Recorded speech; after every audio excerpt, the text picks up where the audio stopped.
জুবিন গাৰ্গক বিষ খুৱাই হত্যা কৰা হৈছিল। cidৰ সন্মুখত শেখৰ জ্যোতি গোস্বামীৰ বিস্ফোৰক স্বীকাৰোক্তি।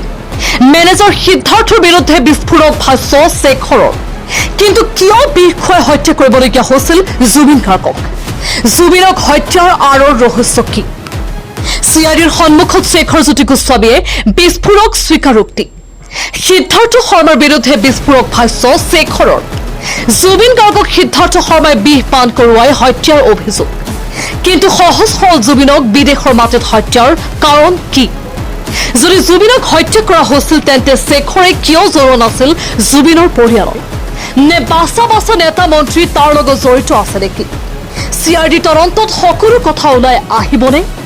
জুবিন গাৰ্গৰ মুখেৰে ফেন উলিওৱাত সিদ্ধাৰ্থই কিয় কোনো ধৰণৰ গুৰুত্ব দিয়া নাছিল? ফেন উলিওৱা কথাটো কিয় সাধাৰণ ৰূপ দিয়াৰ চেষ্টা কৰিছিল? গেষ্ট্ৰিকৰ বাবে ফেন উলিওৱা বুলি বিষয়টো পাতল কৰিব বিচাৰিছিল ভণ্ড সিদ্ধাৰ্থই। এতিয়া কেৱল ৰাইজ শাস্তিৰ আশাত বহি আছে। এই ভণ্ড কেইটাই কি শাস্তি পায় সময়ত লক্ষণীয় হ'ব।